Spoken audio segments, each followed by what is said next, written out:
I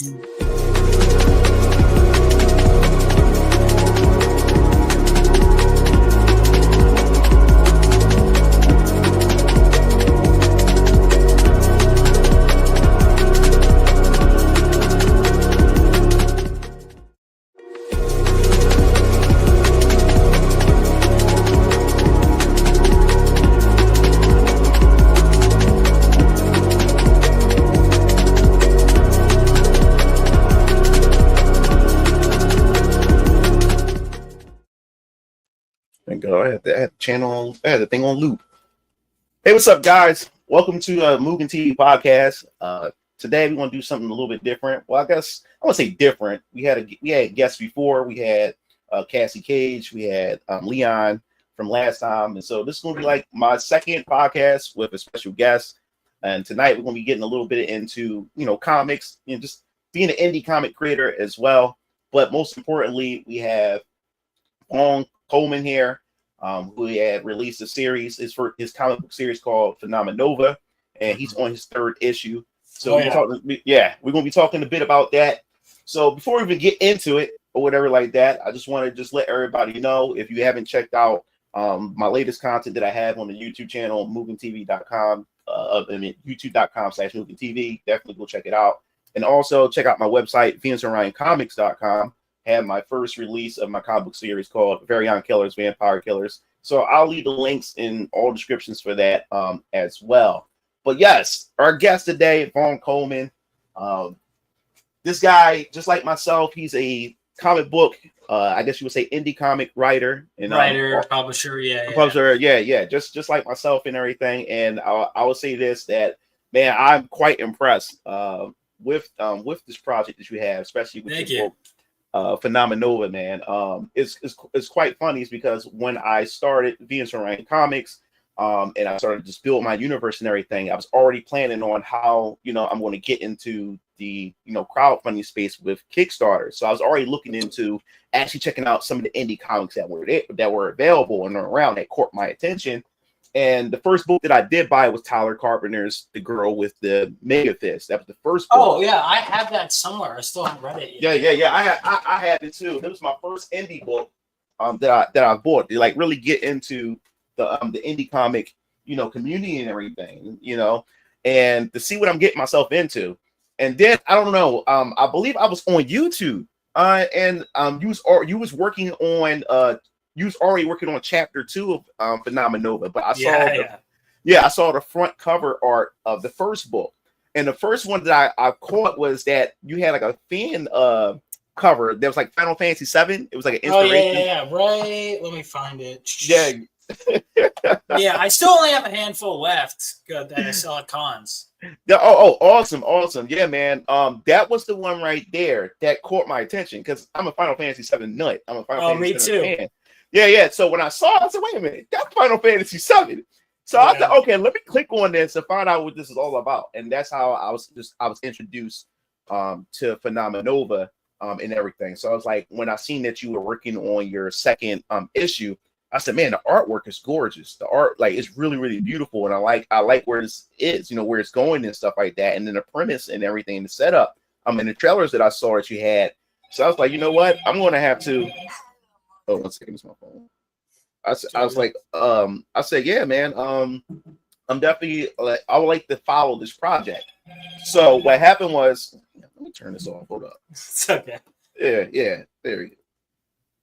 Yeah. So what happened was, I said, okay, where can I catch up with everything? Now, what I did was I did back your second issue, and I thought I backed the catch-up pack to get 1 and 2, but that wasn't the case, because I got I only got the second issue, so I went to go and pick up the first one before I can even read. Oh damn! I'm sorry to hear that. So I'm gonna get the first issue. So I'm gonna get that so I can be able to read it in order and everything like that. Good. Yeah, so I'm definitely gonna do that. I'm trying to get it this month or something like that. But yeah, man, I saw that. I was like, okay. I said, this guy, he's doing this thing. And like I said, I've been running into people that's on their grind, just like I'm doing. Like I said, he already second issue in, and I ain't even put out an issue yet. So I was like, this is inspiration. You got I had people like that before me that were like, so why was you not that? I was like, God damn it. You guys are like, I'm like, no, because I've been reading it. I'm like, I'm seeing all these people, and that kind of stuff inspires me because it makes me want to go, I want to get this person. And then no matter what, there's always going to be someone eclipsing you. Always. Now you can either whine about them or you could go, I want to be, what are they doing? How do I? Yeah. Yeah, definitely. Yeah. So before we even get into you promoting your third issue and everything, I want people to get to know you a bit more and how you came up with this. So let's start with the origin. So what inspired you to create Phenomenova? I think that's the most important thing. What was the process behind that? Man, I came up with the original idea that would become Phenomenova when I was in second grade. I'm just imagining ADHD, probably in class, maybe not. I don't know. And I wanted to do my own superheroes. So I love the Sam Raimi Spider-Man movies. I love the X-Men movies. I love a lot of superhero stuff. A lot of it. I haven't read comics at that time yet, but I was aware of them. And I came with my own superhero movies. And I remember I also loved the Justice League show.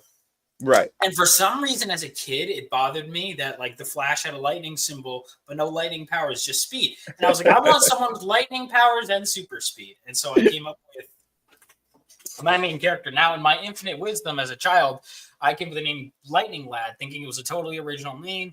And for a while, that's who it was. It was Josh Hanksley, aka Lightning Lad. Flash forward now, the character's name is Galvanite, and the real name is Miles Hanksley.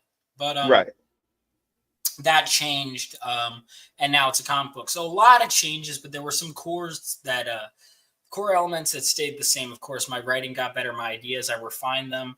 But a lot of the core stuff is still there all this time later. And at the end of the day, he still gets struck by lightning while holding a mysterious crystal. He still fights Dark Cloud in his first fight. And those were ideas I had from the beginning. Now, a lot of the others, I was like, yeah, this can go, this can go, this can go. But I kind of let it evolve over time. And I was always a film guy. It's weird. I don't watch that many movies as of late. I've been very bad at it, but I used to like watch a ton. Now I've been more reading comics, but I'm diving back into reading it, but I've been, you can never do it all. You know what I mean? Like there's times you're doing more games and then like I've been terrible at video games and then I've been reading more. I did see Sinners finally this weekend. That was great. Oh, awesome. But, I was in film school and I like movies. And I decided I was like, all right, because I like acting. I like directing. I like writing. If I were to choose one, and it was like, no question, writing. Okay, well, the more I'm writing, the more I'm like, I kind of like comics a lot. And I was seeing all the loops you had to go through to get anything made. I was seeing that I had to keep watering down my ideas for films because, you want this fight scene that costs millions of dollars. Oh, you want to switch locations? Well, you got to pay for the permits for that. You got to do whatever. And I felt like I had all this creative energy that I was going to have to just sit on for decades in the hope that eventually, if I kissed enough, ass, if I did whatever, eventually I could sell it to someone else to make. And then they could one day just leave. And that thought, I was like, I don't want to do that. And then I was seeing a rise of indie comics, and I had also started reading right here. I just had, for some reason, felt like reading X-Men.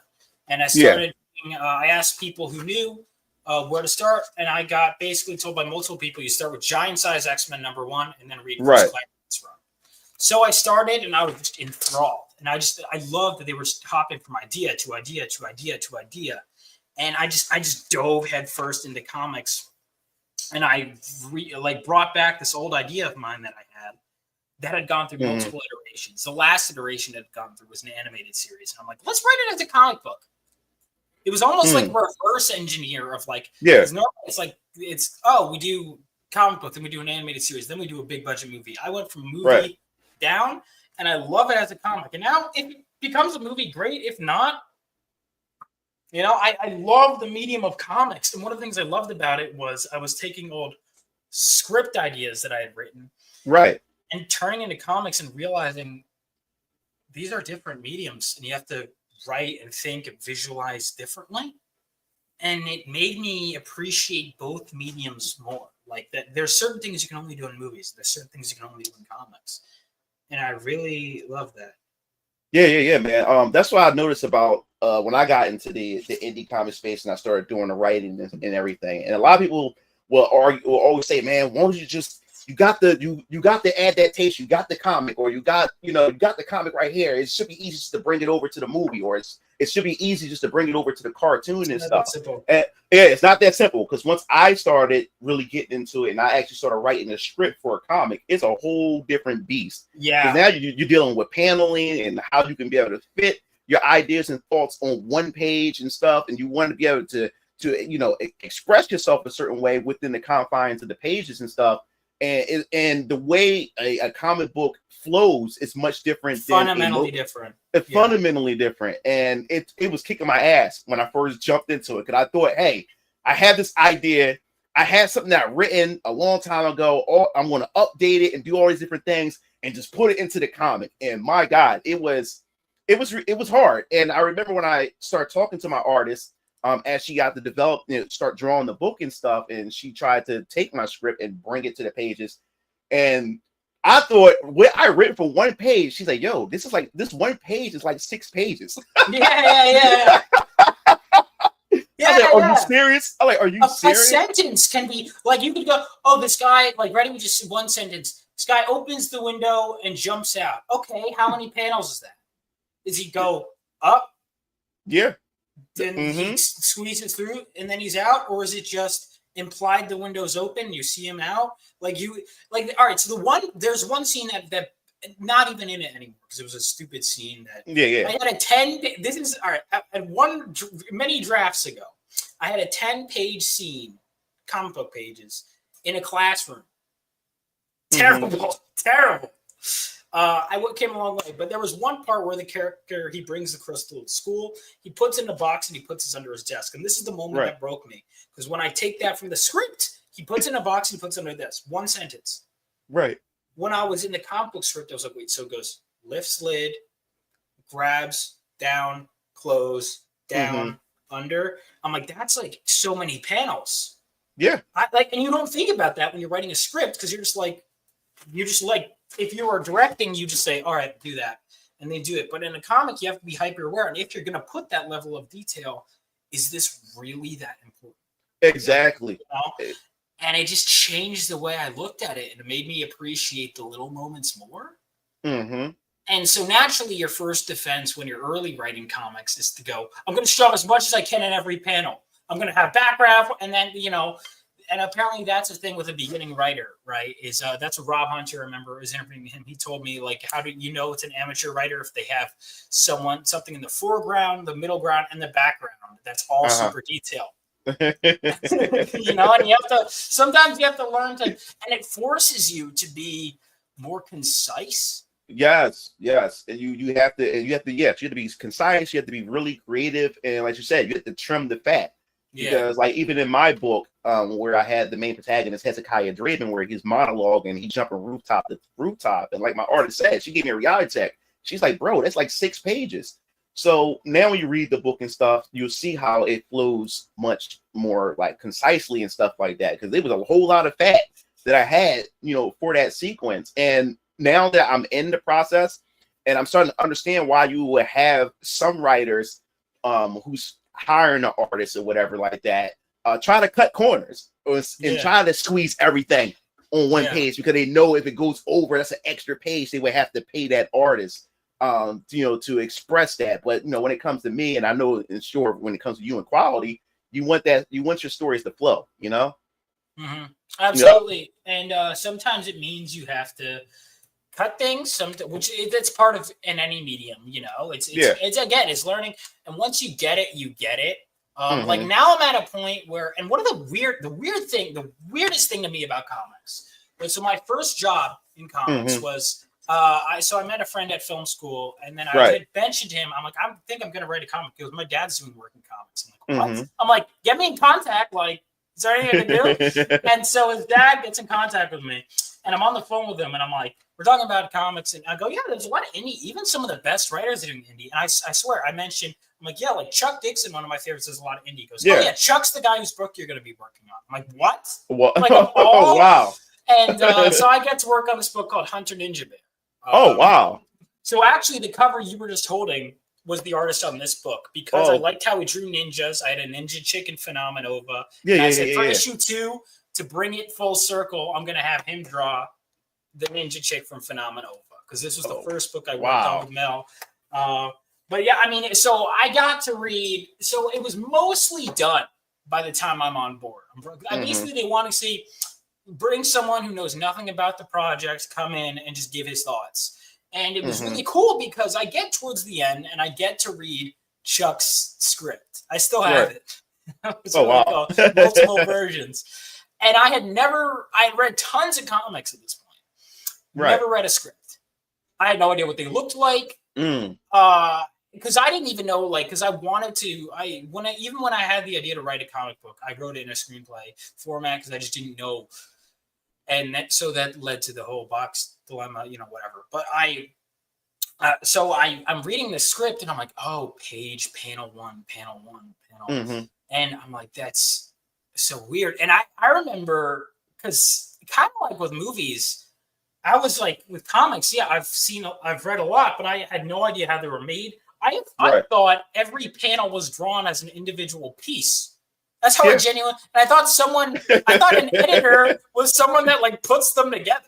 And they were like, no, what are you talking? They just put on pages. I was like, what? So that's what I thought.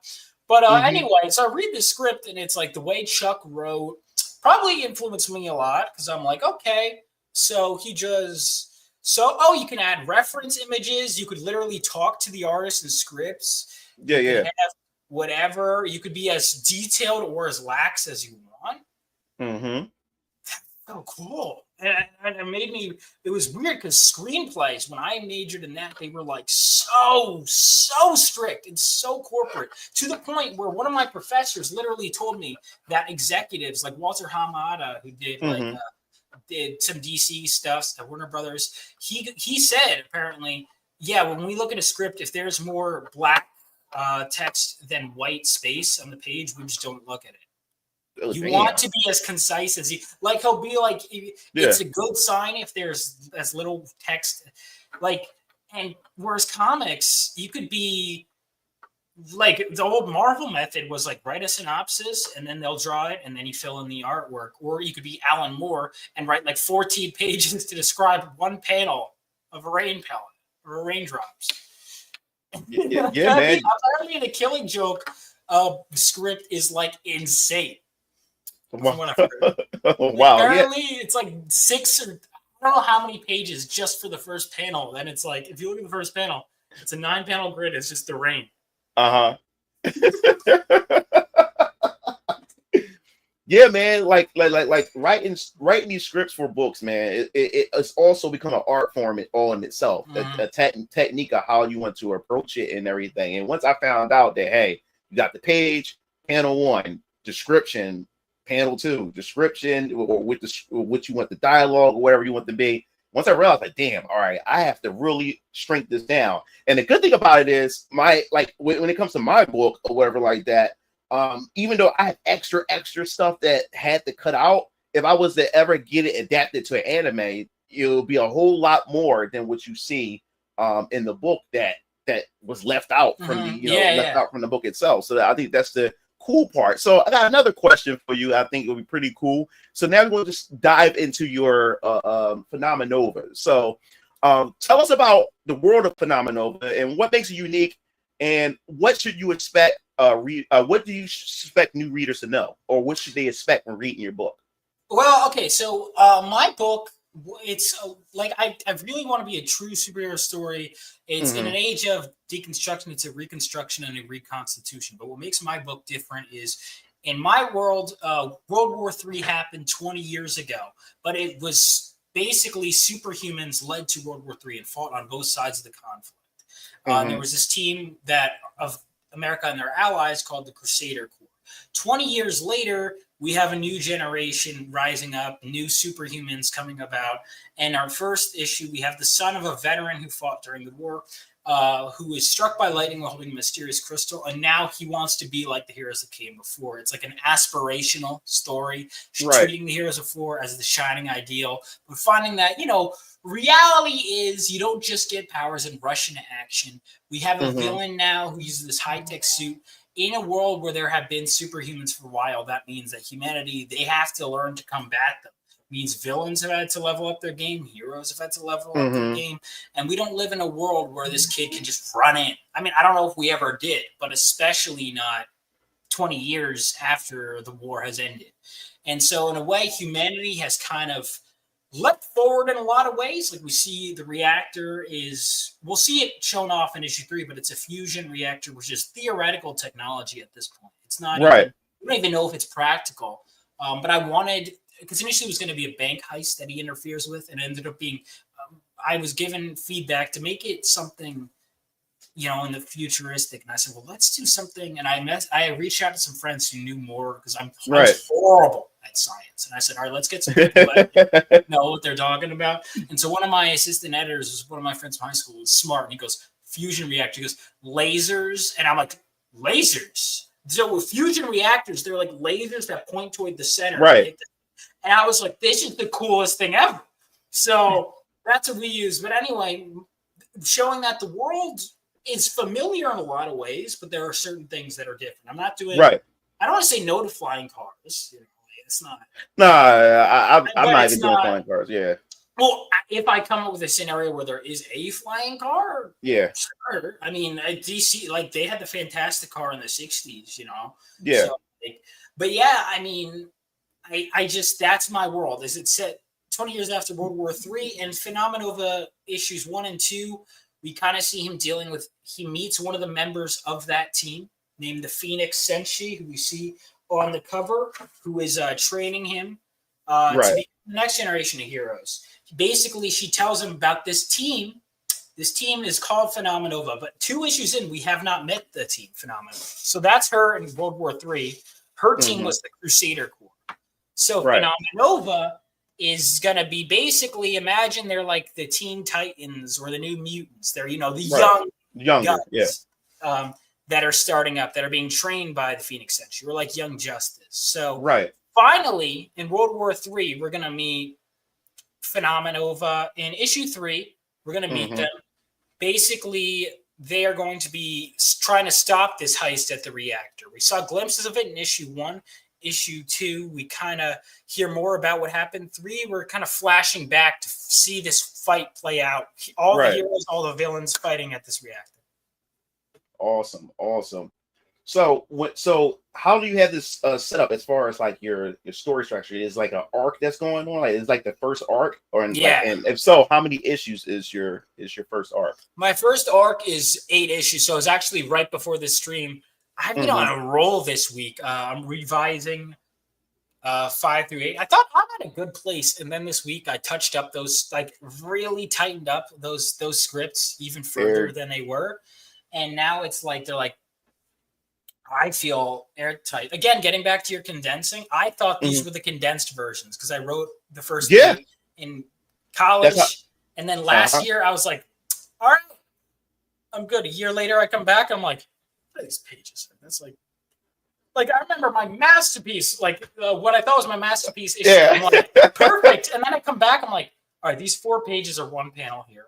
Okay, it's like 2 lines of dialogue. Why is this like 4 pages? My goal is to make it good. Now I think issue 3 is gonna be my best issue yet.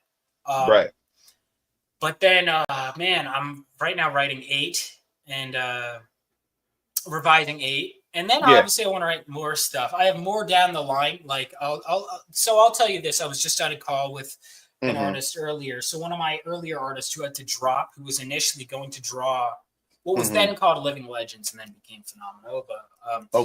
He was initially going to draw the series, had to drop, but she's back now. And so while this artist is doing the first 8 issues, I'm like, let's do an origin story book with her. So that way, it's not going to interrupt the main story. I'm not going to be like, pause, you have to read the origin. You don't have to. Mm-hmm. But if you want it, it'll be self-contained. It'll enhance it.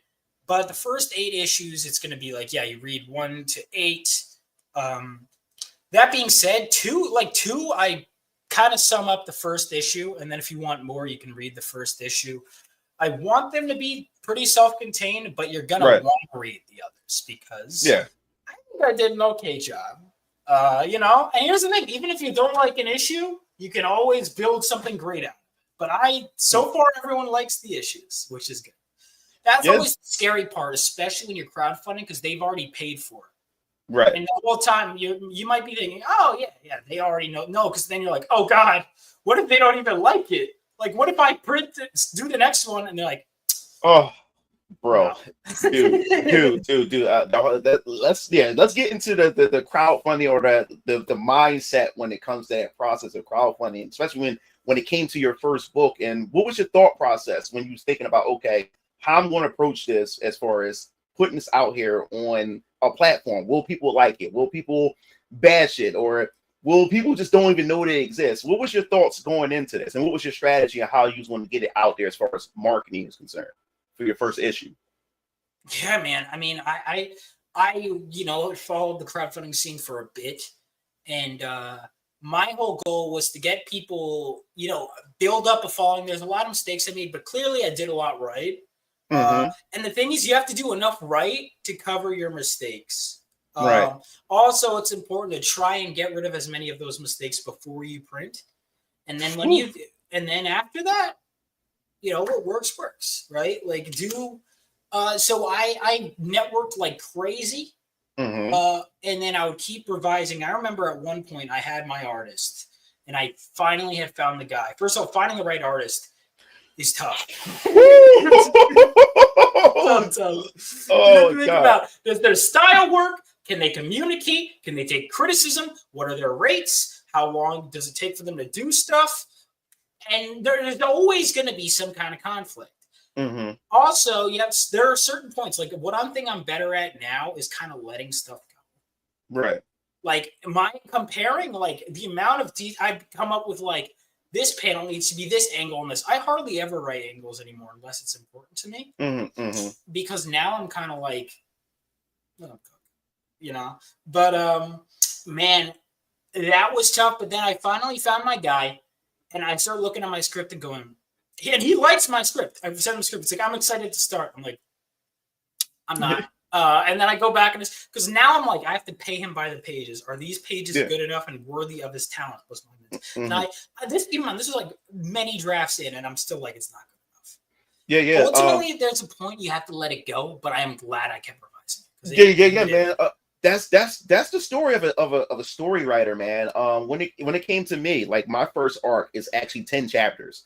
And I had written all 10 chapters out. And when it was time to start on the first chapter, I went back and like revised the hell out of the first chapter at least about like 8 times before I actually settled down and said, okay, this is the script that I'm going for. The eighth time is a charm. And I went out there and did that. So now I'm on chapter 2. I did the same thing. I revised it about 8 to 12 times. And the thing is, what's so important, especially when you have an artist and everything, because artists, like you said before, finding an artist is very important. And it's your relationship with your artist. Like me and her, and plus our communication. Like she's from the Philippines. So yeah, mine is too. Mine is too. Yeah. Yo, 12-hour time difference? Yeah, 12. Yeah, 12. Like 12 I will say it's easy in the sense that you go 6. Okay, is that 6? That 6 is unreasonable. Okay, 8, like 8 o'clock is fair. 10 o'clock is fairly reasonable. You find like those times, but normally I just fire off a bunch of texts and like get back to me. Yeah. Me and her, we talked. I found her on Fiverr because the first time I was looking for an artist. Man, I was getting robbed. Like I was. From YouTubers who were artists and from people that was from Twitter who were artists and stuff. I would give them money to draw up the concepts of my characters, and they would just disappear with my money. Don't hear from them and everything like that. So I had to hunt these people down to get my money back. And then a Fiverr ad popped up on YouTube. The first time I actually clicked the actual ad from YouTube, and that's how I ended up running into her. Then we took our relationship to Discord. We've been working together for 5 years, but the communication with your artist is very, very essential. Like with her, what I liked most about it was I give her a lot of free reign, to when it comes to her artist chops for her to draw certain things. So when I have a script, I say, yo, all I want you to do is just bring this script to life. I don't care how you do it, whatever like that. If I say I want a particular angle or whatever like that, and it's just not feasible or whatever may not be feasible, just get it to work. Just work it however you think you can get it to work and stuff. And sometimes they know better, sometimes I know better, and it's finding those middle grounds. Yeah. And it actually worked. And also too, man, I thank her too, because it was some things that I had in the script, and she just put an extra little panel in there that actually made it flow even better. I said, man, I didn't think of that. It was like that. I was like, oh crap. I said, man, I appreciate that and stuff. And I'm like, wow, it worked itself out. But the thing that I dread the most when it comes to this is I have 8 different comic book series for the first phase of my shared universe. She's only going to be doing 2 of the series, VK and Alter Squad X. So I have the remaining, and now I have to find artists there, for those. And I'm dreading the fact that I have to go back to the drawing board, and hopefully I can be able to establish that same type of relationship with these new artists to work on these next books the way I have a relationship with her, Yep. So let's see. We got any. So we got a question here. So Vaughn Coleman finally read Phenomenova. I absolutely loved it, man. I'll be getting 8. Well, you're gonna be waiting a while. You can get 3 soon. You can get 2 right now. But thank you so much. I really appreciate it. That's the thing. Everyone seems to be liking it, and I ask people for because I don't want people to kiss my ass. I really I'll the other day I got some criticism where people go, "I liked it. Here's what you can work on." That's great. But I sent it to Mike Barrett, and I'm like, "Oh God," and he goes, "It was good." I said, "Can I get a quote for you then?" He's like, "It was good," because Mike Barrett, who am I to him? Yeah, exactly. Because she's not gonna. If they're professionals, especially people will message you. I love when people tweet about it, but even some messages with me private goes, "Hey, let Reddit, it was good." I'm I love that, man. It's so good. It's so good. Word of mouth really goes a long way. It does. It really does go a long way, man. And promoting on the internet, yes, it does its thing, but it's word of mouth that really carries, anything. Because for perfect example, Common America, I didn't know what the hell Common America was, but I keep seeing so many people. Yeah, I need to read it. It pops up on my feeds. People constantly talking about it. And then my YouTube audience said, "Yo, Mugen Lord, have you read Common America? This, that, and the third." I'm like, okay. I need to go look into this because everybody keep talking about this. So I looked into it and I bought the first issue and everything, and it was pretty good and stuff. But yes, word of mouth I think is much more effective than the whole internet marketing thing. Yeah, internet marketing is effective, but I think people just going around vouching for your work and sharing your work with everybody and say, "Hey, I read this dude's book. It's awesome. I love the artwork and everything." I think that goes a long way because my God. Dude, when I was started this marketing campaign for Venus Orion Comics and my first book, Very Odd Killers, Vampire Killers, I did the whole internet marketing thing. And I also did the whole YouTube ad thing. That shit did not work. How was that? YouTube ads? I did, dude. I did it. I did the YouTube ad. I kicked $200 into that, right? And it was saying that it would guarantee me at least a little bit over 100,000 views on my trailer to VK. And everything, and you should expect some conversion, with clicks and all those other type of stuff, bro. It felt like a scam to me because my video, the video had got at least 100,000 views, but I felt no different when as far as people going over to my Kickstarter, and stuff like that. I was like, and then also too, it also felt weird that the fact is that when I did do it, because I'm putting this warning out there. If you ever decide you want to try something like that, I'm just warning you to think about this stuff. It felt like a scam to me is because before I put it into the YouTube ad thing and made it part of a YouTube ad, people were watching the video. People was leaving their thoughts and opinions and saying how awesome it was. But then once I made it into a YouTube ad, there was no more comments anymore. That's weird. The comments stayed the same, but the view count went up. I'll say, how do I know if these are actual views and they're not just pumping views that had me think that, hey, like people are watching. bots. Yeah. Like bots, you know what I'm saying? So I'm like, NPCs. yeah. So how did I got 100,000 comments, but 100,000 views, but no one is commenting on it, not one time. I said, and I spent $200. That's the tough part too, is when people like I get this many backers because realistically, I like comparatively, yeah, I think I've gotten a lot of feedback. I don't know if most people like the damn book. You know, for all I know, they could be like, and that's one of the things I just like. You'll get however many views, and it's like, and like, what'd you think? Yeah, that's what I'm going through right now. Like I have over 200 backers. It's a successful campaign. I was looking to just get 4,000. Yeah, and I got around like 7,000, and I had people backing and everything. And if, I want to hear feedback. You know, I don't even know I don't even know if people got their books. I shipped it out and everything. It's been shipped, but I didn't get any feedback. I didn't get any contacts. And like, hey, I got the book. I want to know what people think, because that's what really helps me, is when people talk about the book and say what they like or what they didn't like, so I can get that feedback. But I got quite a few people, but most of the people got their books and said nothing. Like said nothing. So that's kind of a bummer. Like, I'll be honest, I'm sitting on a bunch, and I've been bad about it too, because I've been so busy writing my own stuff. I haven't read a lot of people's that I love. I know I like these books. I just feel bad, but it happens, especially when you're a creator. Your time starts to really shrink, especially publishing, like we're mentioning. Because I'm like, I'll just write and give it to an artist, and that's it. No, you have to market, which marketing in itself is 8 full-time jobs.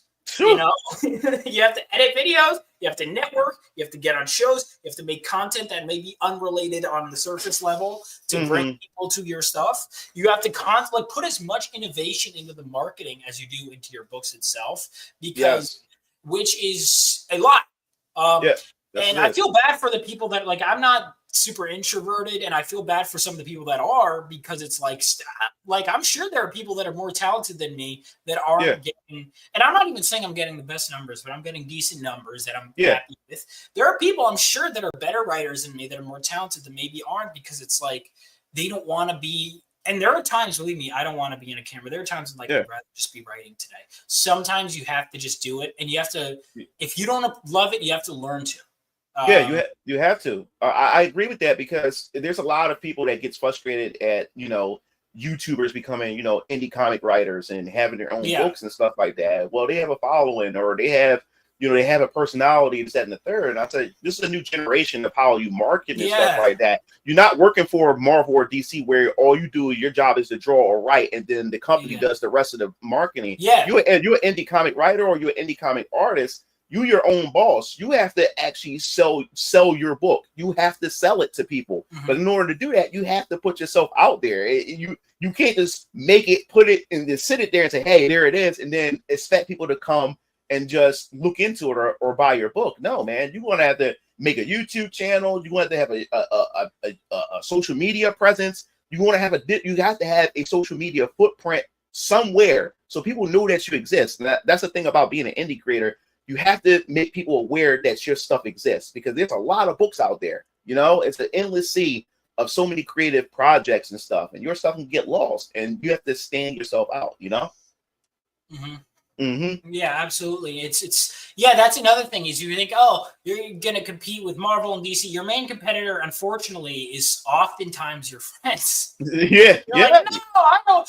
Oh, which one of you are back? You or this guy who you also like? God damn it! I don't want to take money out of his pocket, but please back me. It's that kind of thing.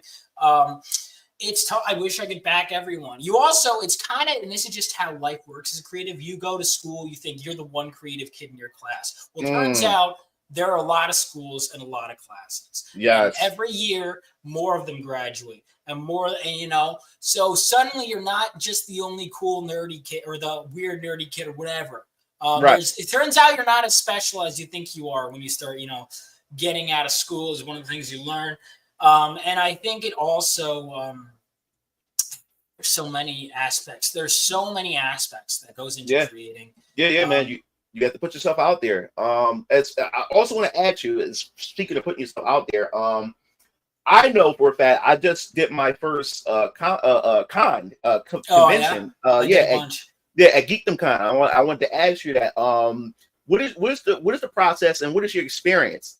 Going as an indie comic creator rather than going as a spectator or a fan of comics. Like, how is that for you? So I'm gifted in a lot of ways in that department. So I went as a fan a lot and networked a lot. That's how I got a lot of my contentions. I became friends with Billy Tucci, Grant Nolan, a lot of those guys I met in person. Now, going from that, because going there, and I will say, don't underestimate, because people are like, oh, I'm just here for business. I don't want to go to the after parties. No. Those are business expenses. Those drinks, you getting drunk, hanging out with people, being fun at the bar. People remember that. You don't always remember the guy you're talking to about just business. They might you'd be surprised. That is business. Now, another thing I will say is there are a lot of people, you have to be an active salesman. And this is if you're just sitting there. My first job working at a con was, again, getting back to the idea of doing drinks. Another thing I will say, help artists out. People, I'll give you an example. So I had many times gone to cons. I've met Michael Golden because they had reached out and they go, oh, he's the co-creator of Rogue. I'm like, what, really? And then I got some stuff signed by him, Yeah. And then I started talking to him. And then Renee Witterstater, who represents Michael and a lot of people, she was an editor at DC. Actually, she was in the She-Hulk comics because the editor is a character because it's breaking the fourth wall. Right. And so Renee was great. And I'm at the bar with Renee. We're just talking. We're hanging out. And she goes, I'm organizing this event. It's like basically this comic exhibit at Francis Tavern in New York. I go, I'll be there. I show up there. She's like, oh, thank you. And I go, by the way, if you ever want to hire anyone. And then at one point we're in a different show in Florida and they're moving stuff out. I go, do you need help? I carry stuff to their van with them. And I go, if you ever need any help, let me know. She goes, all right. Then she reaches out to me on Facebook. Next thing you know, I get a job at a con. We go out to dinner together. I meet some other people, make some other connections, all that stuff. That's cool and all. And then it's great because suddenly that leads to another, that leads to another. And when I'm at this con, I learn how to sell to people. And it's not selling my own. It's Michael Golden. So who you see, he co-created Rogue. He was the senior art director for Marvel Comics at one point in the 90s. And I learned all these things and I start marketing to people. Like he has Star Wars prints. He was an official Star Wars artist. So I see someone who's dressed as like a Star Wars character. Hey, come check this out. Someone's wearing an X-Men shirt. Did you know he created Rogue? Blah, blah, blah. And you start finding different ways to market to different people in real time like that. And you have to be snapping at people. You have to make one of the things like making eye contact, holding up a print, getting people like all these different carnival barker things I'm learning. Yeah. And suddenly now I know these sales and I go and work with them at a bunch of different cons in a bunch of different places throughout the country. And I learned that certain shows, this is what, I cannot tell you the amount, not just in the connections and going out to dinner with people afterwards was great and all too.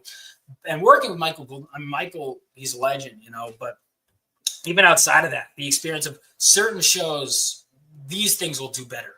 Certain things, these things will do better. Like you go to a really comic focused show and then a bunch of people hit him up with commissions. You go to another more movie focused show, nobody knows who this dude is and you have to push harder to sell things. And it really depends. Like anime fans, you'll notice often don't buy Marvel DC. I don't know what it is with anime fans. Specifically, there's a fraction of anime fans that will be like, I don't read or I only like anime. I'm like, how can you only like one thing? There was one person at a con who I was selling my book to him. He goes, do you have any Star Wars stuff? I said, no, this is just my original stuff. Because I only read Star Wars. I'm like, you don't like any other franchise? And he goes, well, I just don't want to give any other my time. And I was like, what? It's like, what?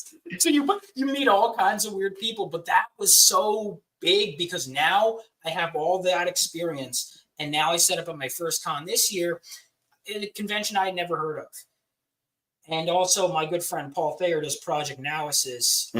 He, is great at pitching, but now I know to pitch to every single person that goes to my table. You know why? You're going to get rejected by the majority of them, but you just need, if you pitch to 10 people, if you pitch to 100 people, you get 10% of them, that's 10 sales. If you pitch to no people, and you can either cry about the 90 rejections or celebrate the 10 you got, and that's what marketing is. Most people are gonna walk by, I'll think about it, and sometimes they'll say no, and then you see them at a later show. Okay, I'll come back. Or even, like, just because someone doesn't buy your stuff doesn't mean you're not happy. You mentioned Common America. Yeah. I have had that on my list to buy for years. I still haven't got it. I probably eventually will. Don't just keep chugging along. Yeah. All right, yeah, man. Long-winded.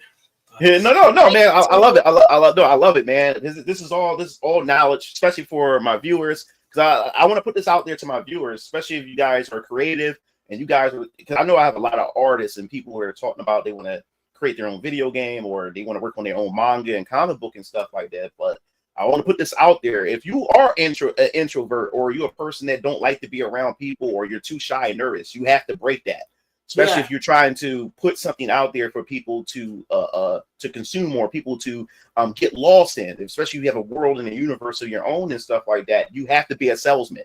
You have to go out there and you have to pitch. You have to go out there and talk to people. You have to put yourself out there. I know it could feel like humiliation and stuff like that, especially if you get rejected and stuff, but it's all part of the process, and you get better and you get better. You build relationships, you get to know people and everything. When I went to Geekdom man, it just felt so good, was because, I had both my boards with my characters and everything on it. I had my QR code on it.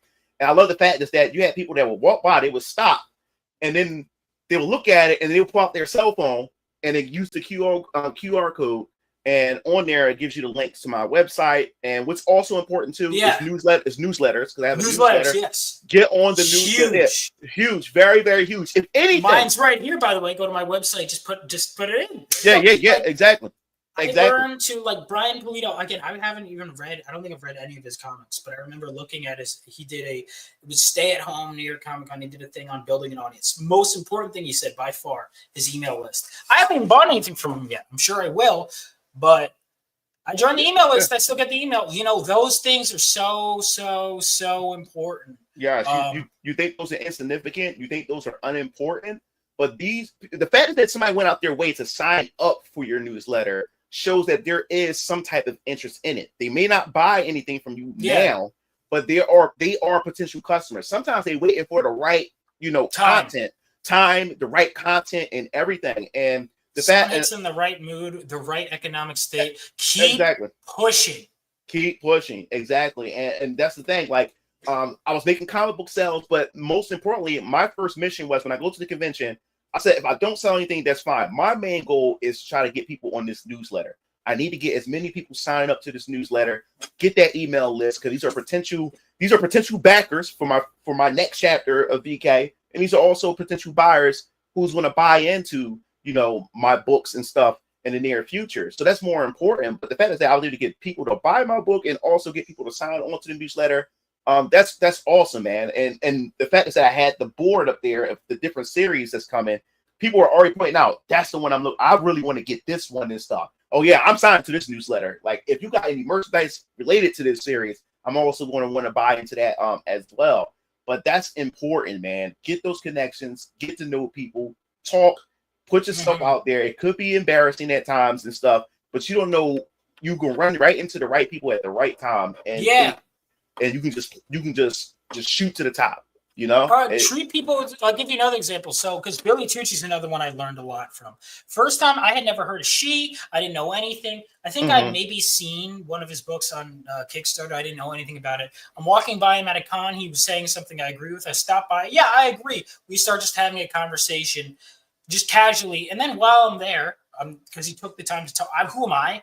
I go, oh, what's this about? This looks cool. He tells me. I buy the book.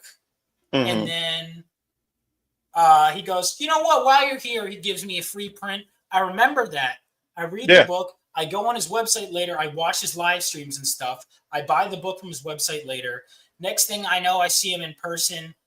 And now I've now, not only because he was so cool to me, I now have bought an omnibus from him. I bought all this. So I see him now in person. And then we go to the bar together. By that point, I had met Graham Nolan. So now we're all hanging out at the bar together. And then that goes into the next con and the next con and the next con and the next con. And you know why? It's because Billy's an East Coaster. I'm an East Coaster. We go to a lot of cons. Mm-hmm. Why do you think he has so many great connections? Because he's always at cons, always talking to people, always at the after parties, always getting dinner. And again, I learned from that. Now, I naturally like doing that. Yeah. But it is, and I remember someone who, I'm not sure if I should say, but someone who's in the comic industry, one time I was talking to them on the phone. I go, yeah, it just sucks. It's not a meritocracy anymore. He goes, Vaughn, it was never a meritocracy. I'm like, what do you mean? I go, what do you mean? Like Jack Kirby and all of them. And he goes, okay, but those people were also, he goes, yeah, these people you mentioned, they were all great, but they were also friends with, like, John Romita also got along with everybody. He was easy to work with. Everyone liked, once you're in the office, quote unquote, you're on people's mind. An example, like I have a friend who's a colorist and he's great.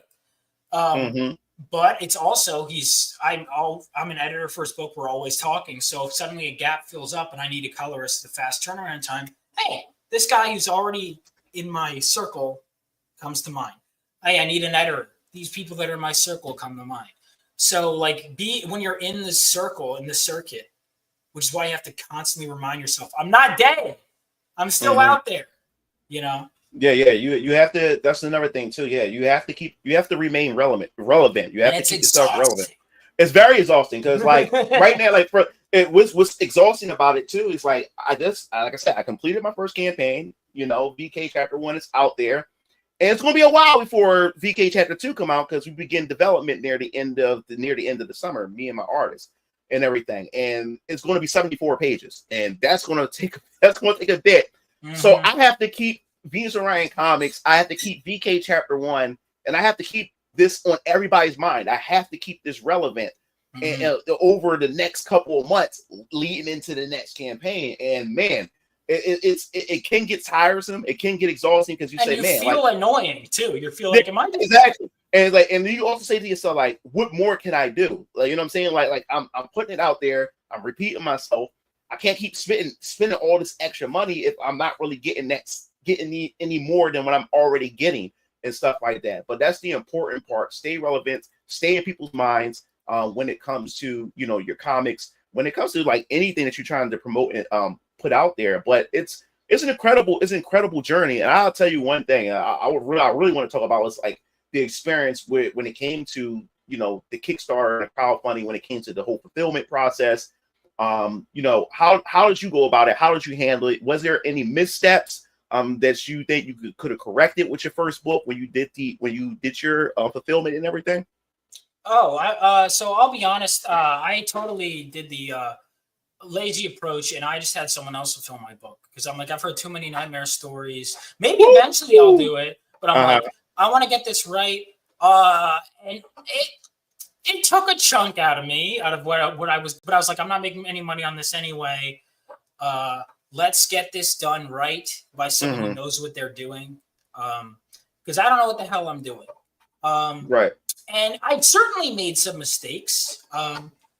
But overall, I did pretty well.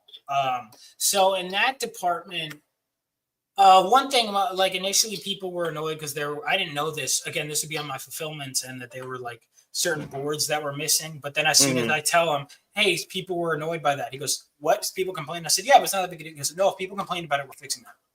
Like Critical Blast, can't recommend them enough. Easy to work with. Great.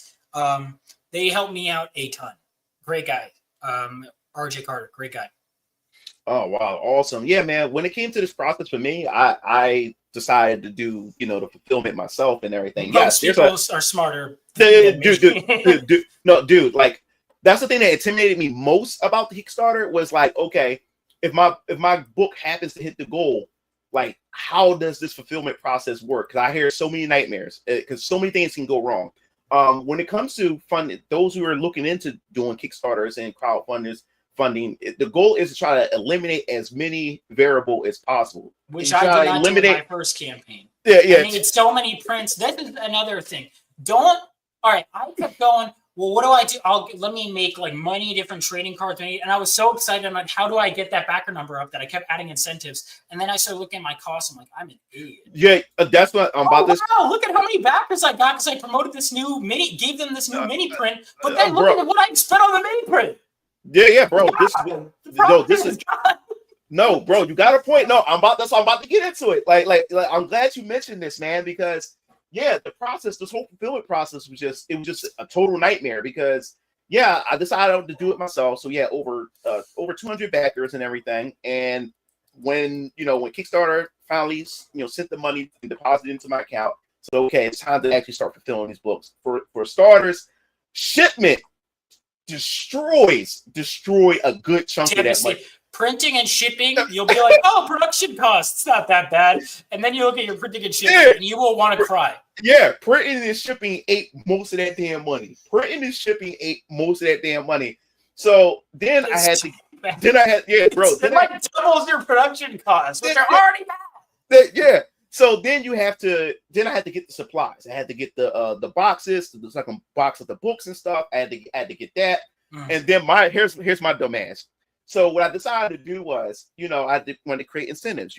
I did stretch goals and whatever. So oh god, yeah, that's what killed me. I'm going to say it right now because you're not getting your first stretch goal till 20K on issue 3. I have some, so I want to give you that to you, but it's going to be an actual stretch instead of a fake stretch goal where it's like, I'm being nice if you help. No, it's going to be a stretch. Me being Mr. Nice Guy, with the stretch we all do it with the first campaigns. I destroyed me because I said, okay, once we reach our goal of 4,000, every backer would get three keychains of 3 limited edition of 3 characters. 3 characters. Now, the thing about it is everything is done in house. My brother and them have a custom t-shirt business, so they make my products. They make my shirts. They make my hoodies. They make all that stuff, and even down to the keychains and stuff. But the problem was, man, once we did reach that goal, that means I had over 200 people, which means everybody had to get 3 apiece. I had over 100 and something keychains that my brother and them had to do, and plus it was coming out of my pocket. And man, it destroyed my wallet. It destroyed my damn wallet. It chewed into the finances. It chewed into the funds. So I said, yo, I would have to rethink about how I would do stretch goals from here on out, especially with this being my first book. But then this is where it gets crazy. So after all that was all said and done, we get the boxing up everything, and I'm with the pirate ship. I love pirate ship. Pirateship.com. If you're looking to fulfill and everything, they are the ones that handles the labels that you print off, and they have a deal with FedEx, the UPS, and also USPS. So when you pay for the labels and stuff like that, it also handles all of the payments for your shipping, whoever the shipping provider is going to be from those companies and everything. So so as I started getting the orders and everything done, you can have UPS or USPS or even FedEx come pick up your packages. So the first wave, I breaking everything down into 3 waves. The first wave was anybody who backed a cover, no matter whatever covers they back one cover and everything. I can group all those together, put that out. Then the second wave is people who not only got the covers, but also got add-ons. So then I can better package that stuff up, et cetera, et cetera. So I put that out there. We shipped it out and everything. I said, cool. So as a week go by, all of a sudden, the books are finally getting into my backer's hands. So my first backer sends me an email and saying, I read your digital comic, because if you back the book, you also got a digital comic. And for some strange reason, I'm reading cover. He had got cover A.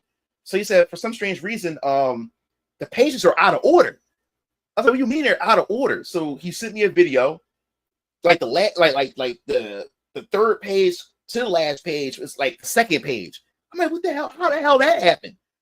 So then I had to go back to my inventory to go check, and come to find out that the printing company had fucked up a good majority of cover A. Cover B, C, and D were fine. So everybody who got cover A, it's floating out there. It's out there, and people who didn't read their digital and decided to just read the physical would think that this is how my book is supposed to be. Oh my God, bro. It was the worst. So now I'm getting a bunch of emails. Horrible. I'm getting a bunch of emails saying, yeah, I got cover A. I believe this must be a misprint or something like that. Because I look at the digital and it's not matching with the physical and everything like that. I said, oh my God.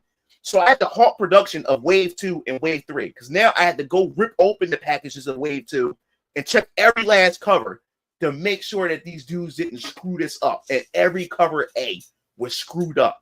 So I had to hit up Mixim, who did my book.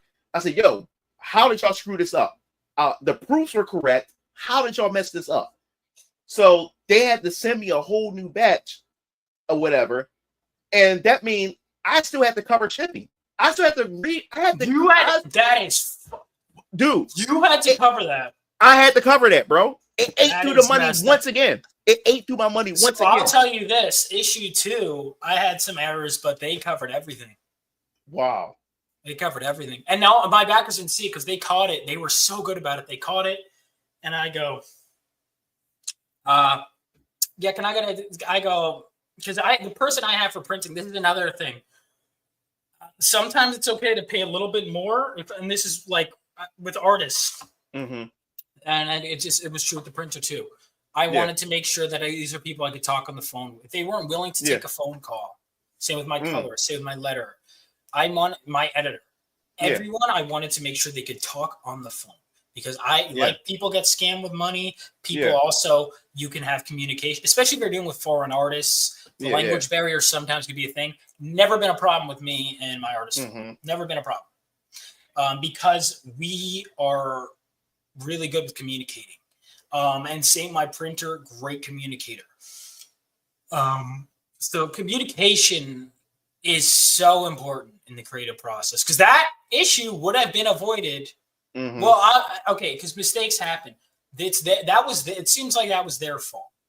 They sent it because it's not supposed to leave them back. Right.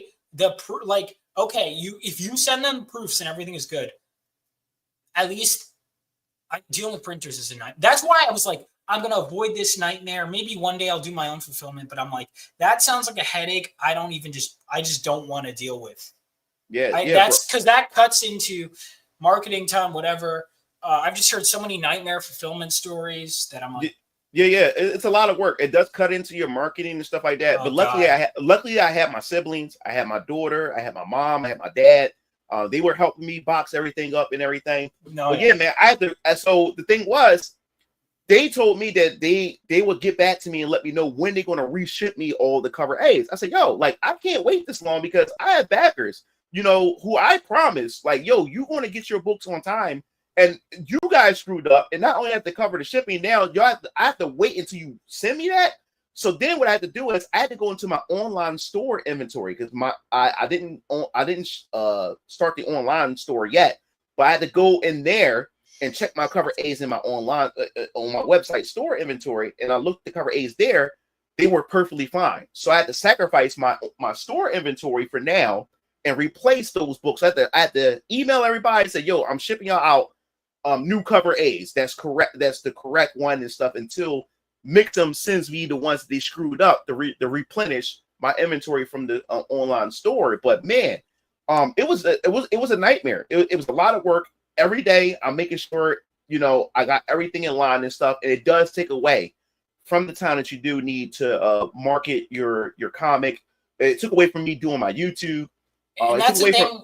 Everything. That's one of the things you realize. Everything takes away from something. Even just enjoying entertainment. Every hour you spend playing that game is a movie you could watch or a comic you could read. Or when you're creating everything, and this is ultimately came about not just money, but time. Is it was like, okay, and here's the thing: there's never going to be a perfect economic or time. Mm-hmm.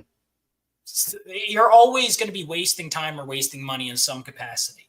Yeah, you can't help it, but it's finding the right system that works well enough. There's no perfect system. There's no perfect creative process, and there never will be. Yeah, man. And so to answer Landon's question, he said, Mugen Lord, did you get a refund by Mixum? No, they didn't refund me. They told me we either send you the books or you get the refund. We're not sending you these new books and giving you a refund. It was just bad. It was just bad all the way around.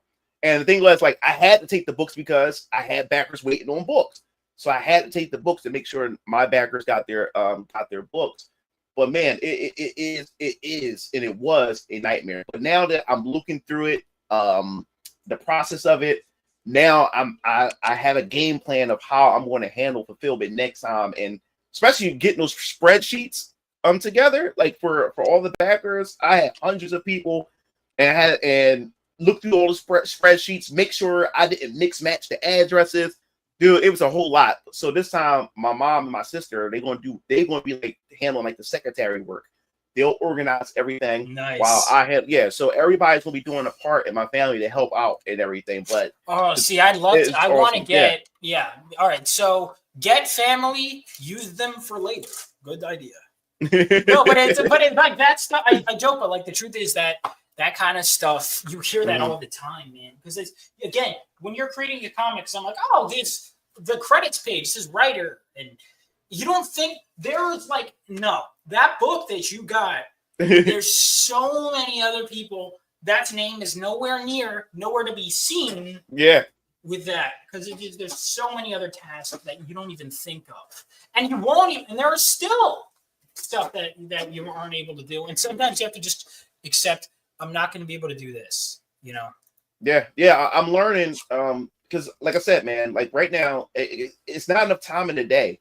Like ever since I started this comic book journey, I know you could probably relate to this, man. Like, and plus you got hobbies and stuff, and it's like it's not enough time to squeeze everything. Like I said, I'm a YouTuber, I stream, I'm a 3D hentai animator who has a big community. What? Really? And I didn't know that. yeah. I have a big community, so I have to cater to them and make sure they put the content out there. Like I make a shit ton of money off of it, and then now it's Venus Orion Comics. It's added on top of this, and it seems like it's not enough time in a day to do it all.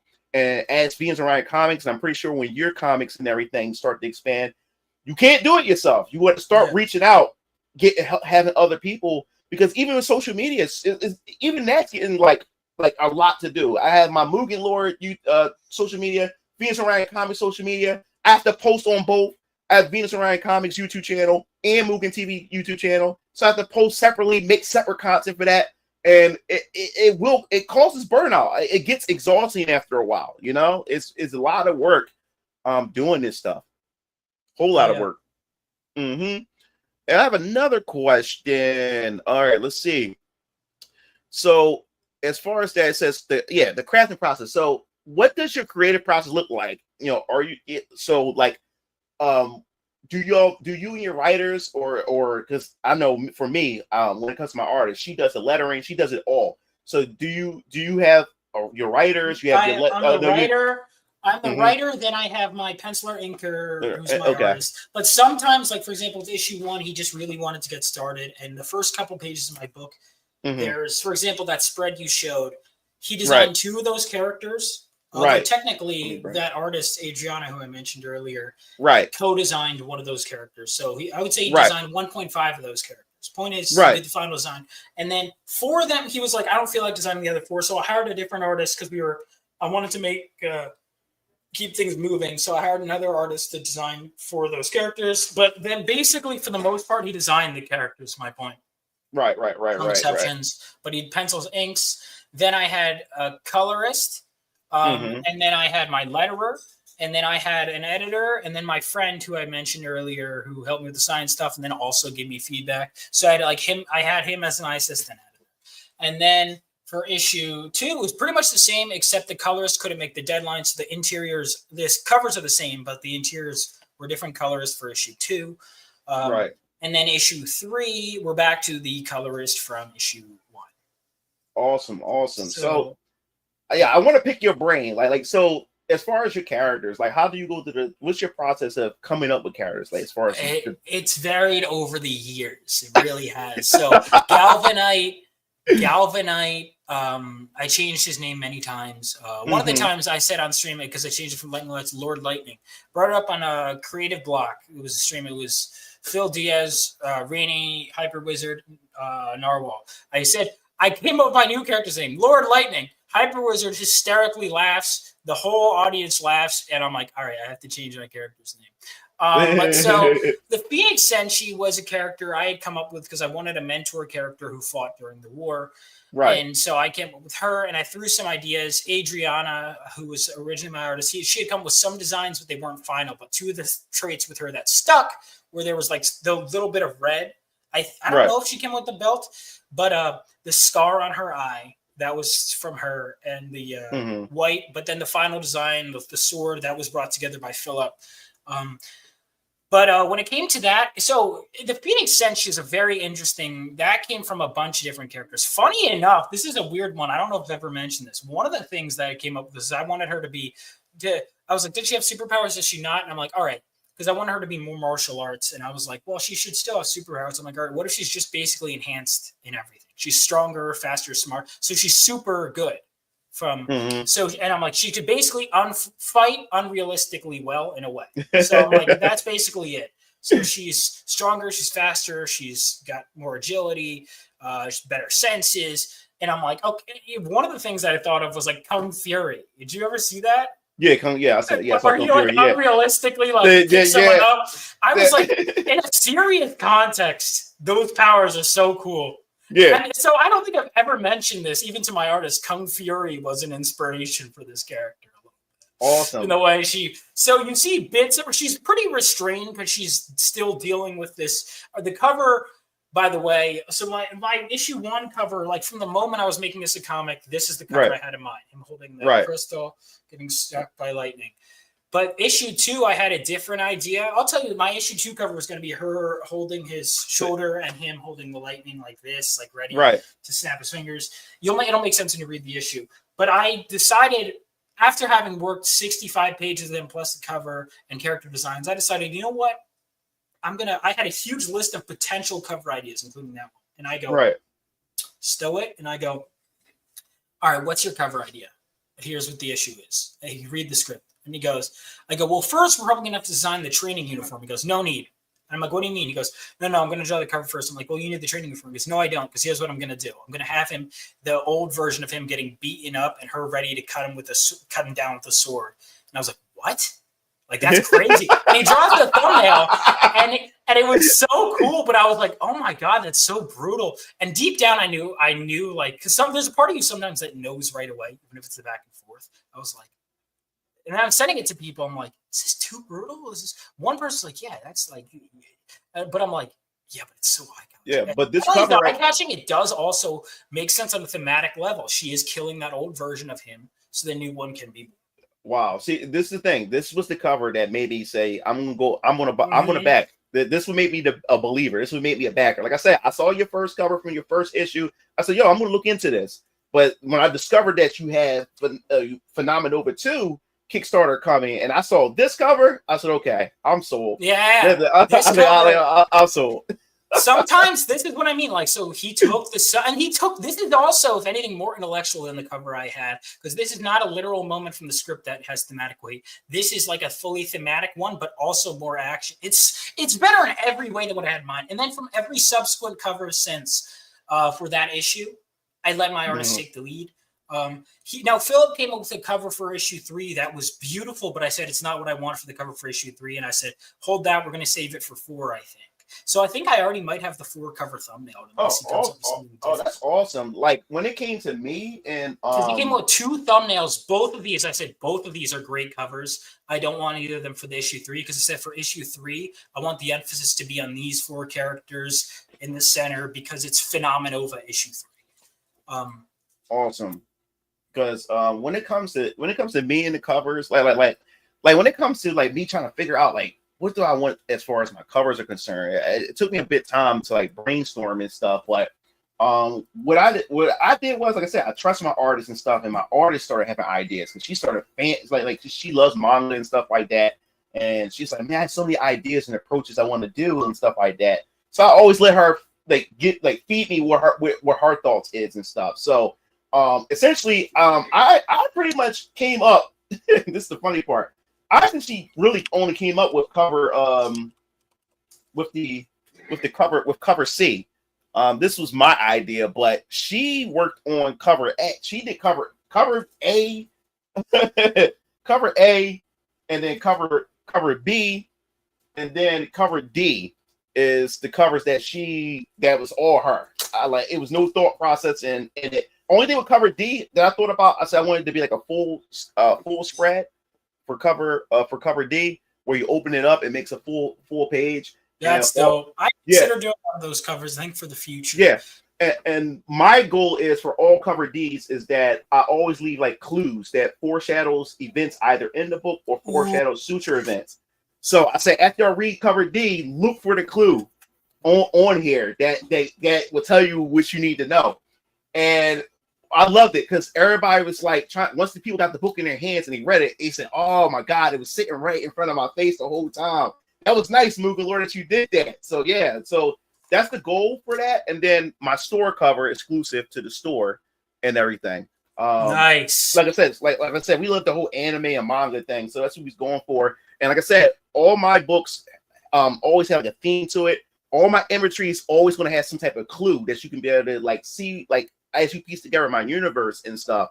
And then when you go in the back, have this mysterious woman, like who is she and stuff. And the great thing about when you create your own universe, you can create your own religion and all kinds of stuff. So I have my own scripture called the Elohim Doctrine. So I have the quote on there, and it has some relation to this woman and stuff like that. So it's to give the readers, something to like really, really think about. But yeah, man, I think the art of covers, I think that's the biggest thing of selling your book too. Covers are important. Covers what really sells book. Because like I said, that Phenomenova 2, with her holding his head like that, I said, okay, I'm sold. I already said I was going to check out chapter issue 1, but I'm definitely going to do it now. You didn't get that issue, bro, though, right? No, yeah. Because I went on there, thought I got the ketchup pack, and I don't know why or how. Let me make sure. I'll make sure. I could check the transaction to see if we made a mistake. Yeah, because I could have swore I hit that because I remember when I was on your stream. I remember I was on your stream. I said, "Yeah, man, I got the ketchup." I said, "All right, send me your," because I'm not sure if it's public information. So just send me your information DMs, and I will check and make sure that. Yeah. Because if we made a mistake, that's another thing, guys. We don't know if we made a mistake fulfilling. So I don't go and be like, "This guy messed up my." Tell me I messed up your order so we could get it right. Like, we don't know. We send hundreds of packages out. We don't know if we messed up your order. You got to tell us, and we will be like, we're on top of it because we want you to get your products. You know? Yeah, exactly. Because the same thing when somebody during a live stream, somebody said, "Yeah, man, my cover A was a misprint." I said, "Send me your info, send me a screenshot or a video, and I got you." And I'll make sure I did it that same day. So yeah, man, it's definitely important to hit us up and let us know. Another weird thing too is with some backers, like they backed the book, but they didn't fill out the that's annoying too. Yeah. I still have like 8 backers or maybe 9 backers. No.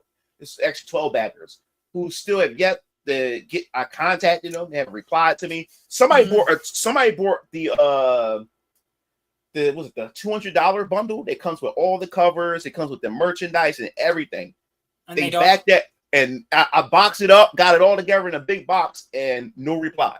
And here's the thing I will say about that. Apparently, a lot of people do that because they want to donate. People will do that and say, "Don't bother shipping the rewards." Here's the thing, guys. The best way to do that, you could just contribute if you don't need to do that, because then we go and we send it to the printer, we get the thing boxed up. Mm-hmm. If you don't want the thing, obviously, I would prefer you get the product.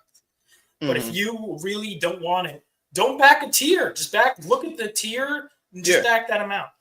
Yeah, exactly. Because I was telling everybody, saves me trouble, saves you trouble. Exactly, because I was trying to encourage people. I say, look, even if you're not a comic book reader and you just want to support me, there's a box right there where you can just do a no reward. You just want to send me something.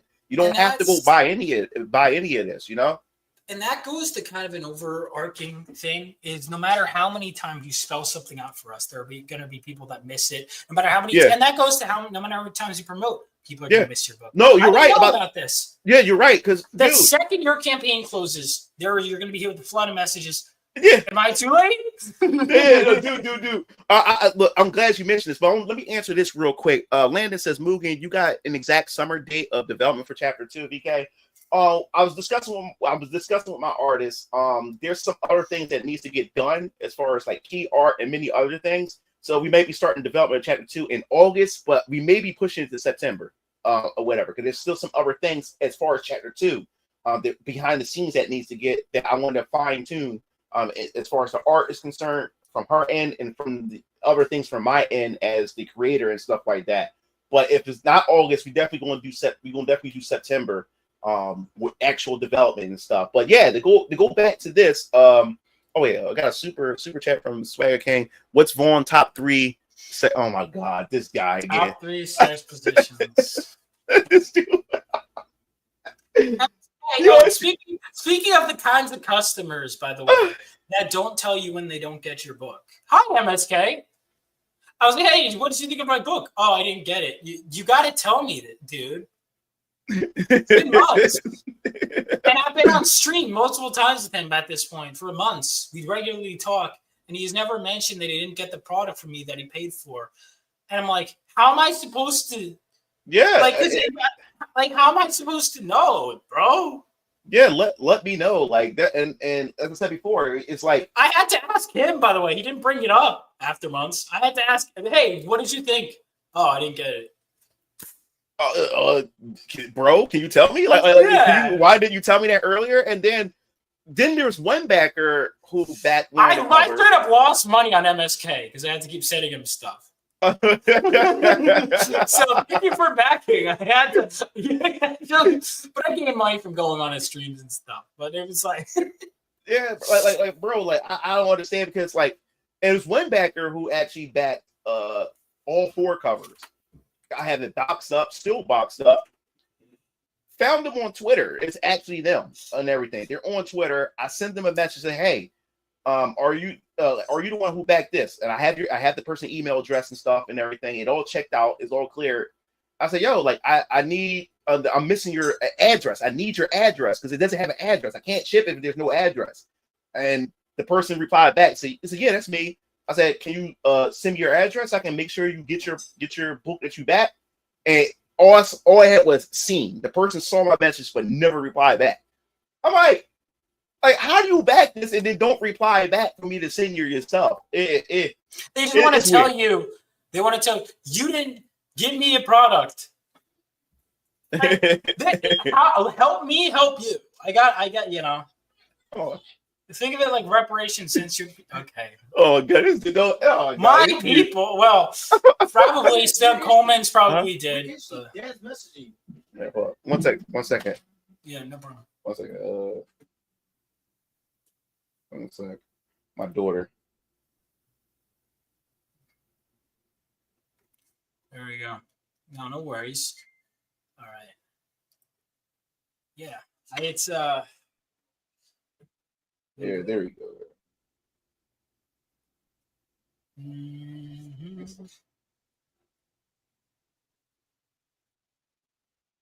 All right. Yeah. So so that's the thing, man. Some of these backers are like, it's just funny. It's just like a funny interaction with some of them and stuff. You read my message but don't reply to me. I'm like, so you don't want your book? So I'm like, so yeah, I don't get it. Mm-hmm. But yeah, man, like I said before, covers are really, really essential to get people to back your book because that cover right there, beautiful art, and I love her design. I love her design. Since she so far she's the current fan favorite. And by the way, if you like her design, let me see if I could find it. You guys will get a free trading card with her on it if you back issue 3. Day 1, and that should be launching next month. I was hoping to launch it by the end of this month, but I think I'm going to launch it next month. Let me see. Because there's a current debate talking about that most indie comics, how people sell their books is selling tits and ass and big boobs and stuff like that. But this right here, man, she sold me. Like she's not drawn like your typical hot, sexy female character. She's hot, but she looks badass at the same time, well drawn. I just love her design overall and stuff like that. It's just crazy. And I'm not against characters like that. So far, all of mine are pretty tame, honestly. And that I have ideas. Like I want to do a Bad Girl book eventually. I already wrote a summary, but I shelved that for now. But if you want to share my screen, I got. This was the 10K. By the way, if I don't hit a stretch goal like from now on, what that means that goes into my 10K stretch goal for issue 2. Is going to be so this we didn't hit. We barely missed the 10K stretch goal for issue 2. So everyone who backs Phenomenova issue 3 on day 1 gets this trading card. Awesome, bro. Dope, man. Yeah, like I said, like she sold me. Her alone sold me. I was like, okay, yeah, I got to see what this is all about now. I said, yeah, I'm gonna get it, but no, I'm gonna get it now. I'm gonna back this right now. Oh yeah. What I did found out and what I did learn, and I learned from Tyler, and I'm learning from many others that I talked to within the space, as far as you first putting out your first books and everything like that. What really when you start really seeing real progress and people really like getting into and actually backing your books and actually going to your website buying your books, is when when you have more books, more people is willing to go in and invest. Because the second book is going to sell the first book, then the third book is going to sell your first and second book. Yeah. Exactly. The more books that you have, I noticed that when I got a review from the Velvet, it was the Velvet Room. He did a review of VK Chapter 1, my book, and it got a good review. I was like, oh wow, my first legitimate I actual review. Somebody actually made a YouTube video and actually broke things down, and this person had really positive things to say about it.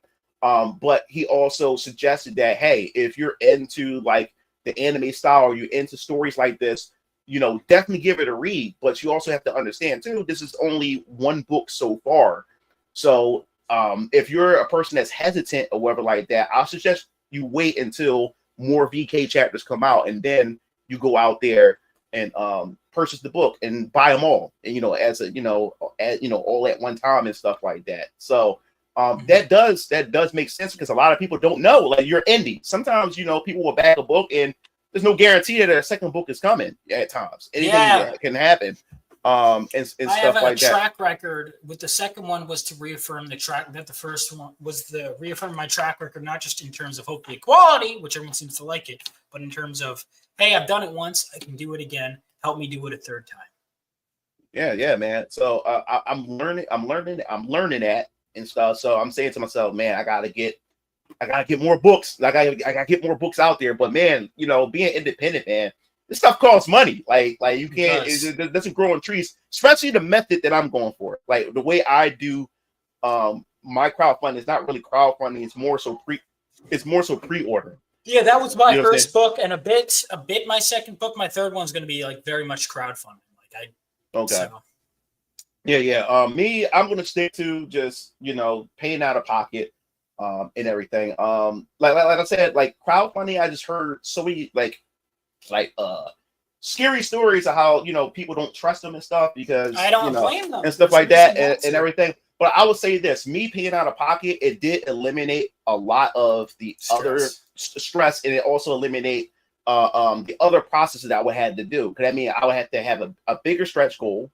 And not only have a bigger stretch goal, I have to make sure I have enough room to pay that the money's enough to not only pay the artist, it better be enough to print this shit and and cover the shipping. Because even me paying out of pocket to pay the artist and stuff, that's shipping, and that and the print in the book costs a lot of money. So I don't even imagine if I'm crowdfunding the book and asking people to give me money so I can pay an artist. I put some money up front first. I'm putting up as much of it as I can. Yeah. My hope is to have enough, and then the thing is, the crowdfund, the faster, because I'm going to get issue 3 done in some way, shape, or form. But the faster it funds, the faster I can do this and then get to my next one. The faster it funds, the better it funds. Man. I'm working, day jobs right now until I can eventually do it full time. But I don't think it's fair for you guys to fund my living expenses, at this moment, It's but I wanted to make sure that I have 2 books in hand that you guys can get. And yeah, I do intend to get VK as well. It was Is there? No, dude. I understand. Like I said, I tell a lot of people, like, look, there's a lot of books out there, and you're your own writer, your own creator and stuff. You got your own properties that you're trying to focus on and stuff like that. So definitely understand. I back people who I want to back. I don't back people expecting them to do back in return. You know what I'm saying? So I do want to though. I will get to it, and that's the thing. It's the constant repetition, because you'd have to catch me at the right time. Like I can't right now, but if you see you posting at the right, I'm like, wait a minute, you know? Yeah. And man, it's just this the overall experience was it truly was a learning experience for Oh, me. above a humbling Doing this. experience. Yeah, Yeah. very humbling experience. I learned so much from doing this, Oh, yeah. And just meeting awesome people, get a chance to meet other indie creators. Like I said, met Tyler, met you, and met many others, and it was just a wonderful experience. And people gotta understand this stuff costs money, because a lot of people say, man, like, when is the next chapter coming out, or can you just simply do this? Oh well, that costs money. Like, this money don't grow on trees. You know what I'm saying? Especially being independent. A lot of people say, just go independent, and just do that. But yeah, there's work that goes with this, because you're using your own money.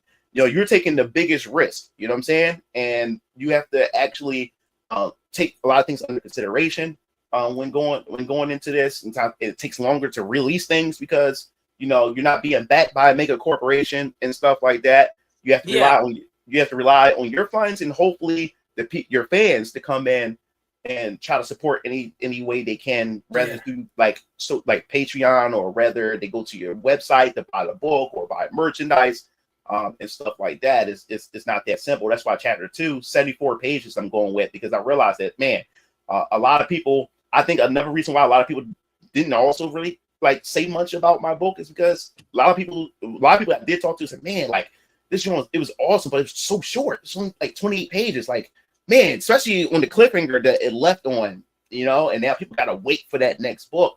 So I was like, you know what? I would have to do a longer book, so it's more content there, so while people's reading that, people can wait while I work on the next book, and stuff like that. Because yeah, man, that as I was reading it myself, I had my dad read it, I had my brothers, I had everybody read it. I said, man, it gets so good, and it just stops right there. And now we got to wait for the next chapter, and the next chapter is going to take quite a while, but it is definitely coming out. We going to be working hard on it, and plus with my website, get on the newsletter and stuff like that, you'll be seeing the process with my Patreon and everything like that. So yeah, man.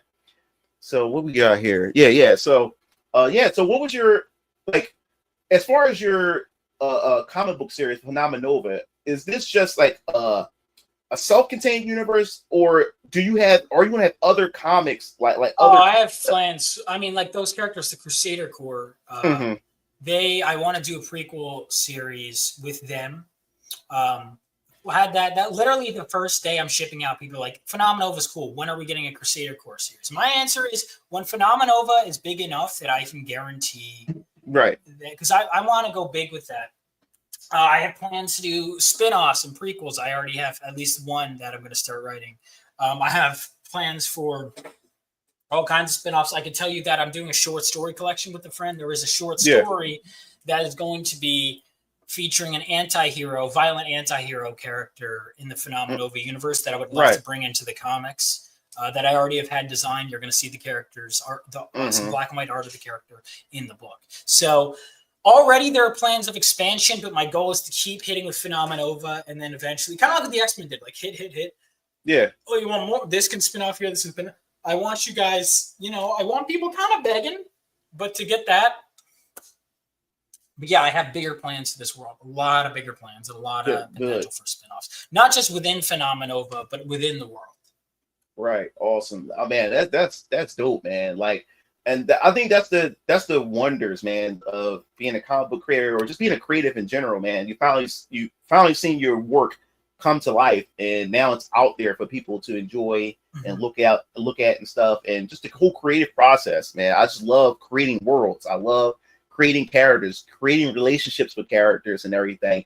I really wanted to ask, do you have like a lore Bible, or do you have like some type of dictionary that you contain a lot of your information?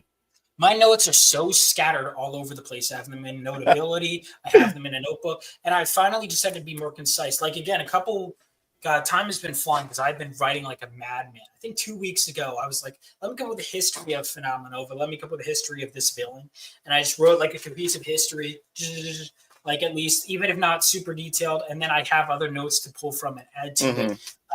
So it's like, I know that, so the team, for example, was introduced in issue 3. And I said, all right, what's the team's history prior to this point? Who joined first? How was the team founded? Who joined second? When did they officially go on their first mission? who joined when, blah, blah, blah, blah, blah. Because I wanted to write something in the present. So sometimes I dive into my past and explore it and write it out. So that way, like sometimes writing is not a straight line. It's not like I wrote issue 1 and whoosh, that's not necessarily how it works. Sometimes you have to go, you hit a point, you're like, well, how would the character react to this? Well, that depends on their experiences. Well, what are their experiences? Okay, well done. Backstory. And then we're back. Yeah. What sometimes I just think them inside and out, and then I end up writing the script and I go, so I wrote all that backstory, but I never feel like I wrote it all for nothing because it's always in my back pocket. And then sometimes, like there is one character I wrote a whole backstory for who's a cop. And I was like, I don't know when I'm going to use this. Issue 2, it just comes up in a line of dialogue. I'm like, oh, he would relate to this because of the past I came up with. Let's make a moment out of it. That happened. So anyway, issue 3, another example. So issue 3, I wrote that history for a completely different reason than just to have it. Next thing you know, my artist, she finishes issue 3 cover. She goes, I want to work on more of this with you. Right. Oh, well, it just so happens I wrote this history with this character you just drew a cover of. You want to do a prequel book? Yeah. So we were on a call before this stream with her. So I'm going to finish up revising issue 8, and then I'm going to write Phenomenova origins, whatever. There are certain characters like the Phoenix Senshi. I'll even say this on air. I want to do an origin story with her. And then also she'll be featured prominently in the Crusader Girl prequel series. Right. So that all depends because Phenomenova has to sell consistently well enough for me to greenlight a spin-off of Phenomenova. Those are the things. Like sometimes you get so excited, you're like, I want to greenlight every little idea. It's like, it's frustrating. You look at your bank account and you're like, that's the frustrating part. I have so many ideas because a lot of people want to see my Alter Squad act. People want to see the Die Star Champion Siona. People want to see Neo Suit Johnny and stuff. But I was like, man, this stuff costs money. And like, I do too. God damn it. But I said, in order for this to work, you have to support, VK. You have to come out and support this in order for the other series to be worth it. In order for me to go out there and make it and stuff like that. So you gotta show interest in this. But the thing I do want to bring up is what you said before is even after your Kickstarter, even if you do the promoting, there's still people that didn't know that you had a book. And I'm realizing this now. Like, these is the same people who would comment on my YouTube videos. I even made YouTube videos talking about my comic book series or me starting a comic book series. And then one day I will post it on Twitter again, my comic book, the trailer to VK, and say, wait a minute, Moogler, you got a comic book? When did you drop this? I'm like, wait a minute. What is it about? I told you what it's about. And it's like, no, it doesn't matter. It's always someone's first time. It's always somebody's first time. Like, wait a minute, you comment on all my videos, and you just now realizing this one? Think of your favorite movie that you probably think everyone knows, and there'll be a time you'll mention it, and someone will be like, what's that? Yeah. So no matter what, so if they don't know what that is, they especially won't know what you. Yeah. So it maybe when you live stream, the people watching your live stream probably know who you are. Yeah. But you have what, 200 backers? How many people are watching this? You know what I mean? Like you gotta. Everyone has to step outside of their bubble. No matter how big your bubble is, you need to step outside of it. Yeah. I learned. It made me learn. I also learned what I also do learn is that your YouTube content, when you upload content like on your YouTube channel, that's an audience to itself, and then when you stream, that's an audience to itself. It doesn't know people know. It's not much crossover. Some people who like your videos doesn't necessarily mean they want to watch your streams. Yeah, and there's some people that just watch your streams but don't watch your videos. So that's what made me realize that no matter how many times that I put this trailer up, I must continue to promote my very own Keller's Vampire Killers trailer because it's always going to be a first time for somebody. Despite people following me on Twitter, despite people watching my YouTube videos, despite people coming to my stream, there's still somebody that say, "Hey, that have not seen it." Say, "Hey, I didn't know you had a book." Always. And if you're not growing, you're dying. Yeah, man. You gotta constantly. And what I realized was going to be the strongest thing for me is the cons. Going to the cons is very important, and I'm saying this to all you potential future creators who's deciding to do this. You have to go to cons because it's one thing pitching on the internet. You're like people just looking at a video, people just seeing you pitch it and stuff like that. But it's another thing going to a con and you're actually talking with the people because you got to understand when you're actually in front of somebody, people get a chance to feel your vibe, feel your personality. And people sometimes will buy the book and say, yo, this. Yeah. People say, man, I want to buy the book because this dude's a cool dude. Like, I like the vibe. Like, this dude is really all right. I'm gonna actually give this guy a try because man, this dude is really spitting this pitch to me, and I'm vibing with him. He's not just trying to sell it to me. He's actually having a conversation with me and everything like that. And that makes a big difference than when somebody's just going on the internet and just seeing you pitch a video on YouTube. Yeah, and to add to that, it's also different people. It's also people walk into a con generally expecting money to spend money to buy products. People who are going on YouTube aren't necessarily always doing that. Sometimes they're just sitting back, relaxing at a day of work. And they're like, I just want to listen to people talk. You don't know. You don't know. It's a different thing entirely. If someone walks into a store, they're looking to buy something. If someone walks into a con, they're often looking to buy something. Mm-hmm. If they're going to a live stream, they could be there for 50 different reasons. Yeah, definitely. And another thing too, when I do the pitch, like I always tell people, like, man, do not feel pressure. You don't have to buy anything. I just want you to hear like about Venus Ryan Comics and this indie comic universe that I've established. And I just give them the whole breakdown and everything. Then I give them my business card, which I got a business card. Got my business cards too. Right here, let me bring it up closer. So yeah, I got my business cards right here. So it has my contact information and everything. And then when you turn it around, it has my community, and you can scan it too. I got the QR code, so you can scan to get all my other social media and everything. So I just give them this card. I said, yo, even if you don't buy nothing right now, just take this card, check out my website. Because I also make my website, I guess you would say interactive. You go there, you go check out the website, and also I want you to also share your screen so you can explain a bit about your website and everything, and with your content and everything. So I want people to check that out as well. Yeah, let me pull that up real quick. And it links all. The good thing is my links are all from my website. Generally, you can find. I don't know if my YouTube is on my website, but I know that my digital comic store. I know my comics are there. My Kickstarter, you could find my coming soon section. So go if you could sign up for my email list. That is free. It's a big help. You just go right there. You can go to my store. And there you could buy issues 1 and 2, the main covers. The others I have are campaign exclusive. Whatever I have left over, I sell at cons, generally for a higher price than that was on the campaign. So then if you go to my digital comics, that's our tech support character hotline. And you click on that, that will take you to Global Comics. Let me go ahead and share that screen. Yeah. Real quick. Global Comics, if you have a subscription there, you can read it for free with a subscription. Land of the Lost is a 10-page short story I did, my first published work. You could read all 10 pages of that for free right now. You could read the first 10 pages of Phenomenova issue 1 for free, and even the first couple pages of issue 2. The rest you could read subscription. You could also buy PDFs on there where it links back to the website. You can buy the version. So Global Comics overall, big resource for me. And make sure to give me a follow on there too. That really helps out. And on top of that, if we go back to my website and you go to the coming soon, you can sign up here for the Kickstarter. And then I've got an anthology book that I'm working on, like I mentioned, as well as a couple of other books I'm working on. So awesome. I've written more than I've ever written in my life this year. So tons of stuff coming. Not just Phenomenova, other stuff too, but especially Phenomenova. That's awesome, bro. 1 second. So yeah. Oh yeah. Welcome to the stream, JG. You got a newbie here.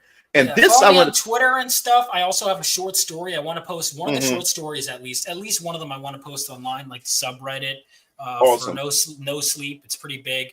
That I want to post online for free, and then from there, yeah. Awesome, bro. And this is important. Sin Eater said something.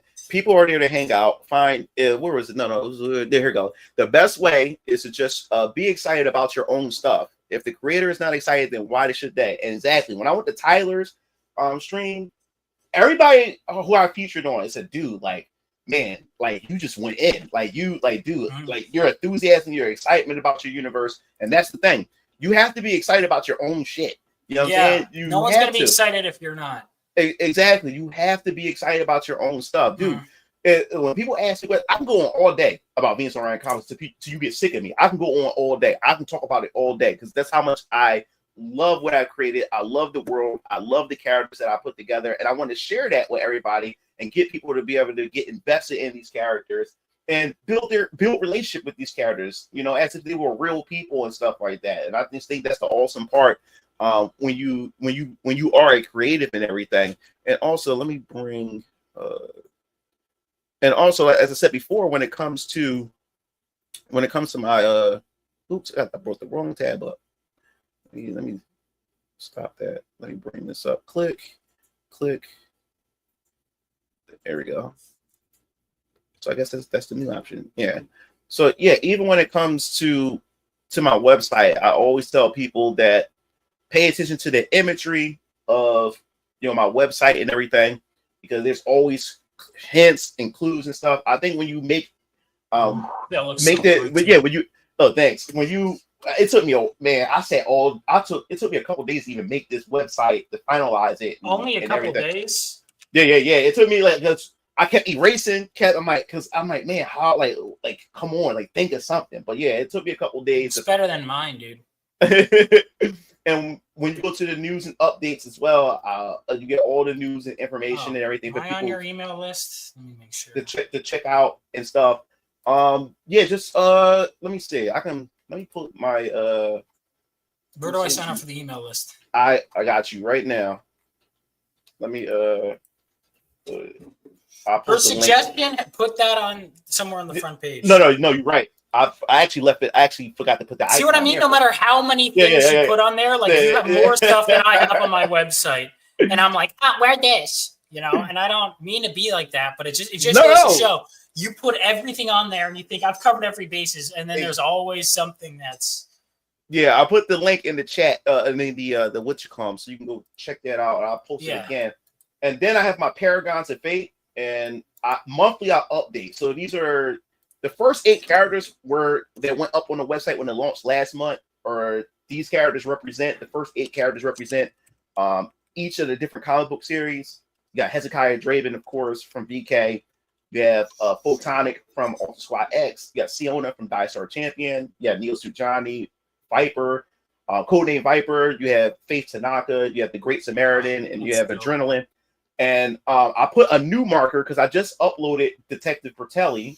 She's going to appear in chapter 2 of VK that I'm working on. So now, when you click on the characters, you get some backstory. I don't want to spoil anything for these characters, but at least you get a chance to build a relationship. See, I want to do something like this for my website. I haven't done it yet. I'm going to have to ask you about this at some point. Oh yeah. I want to do character bios at some point.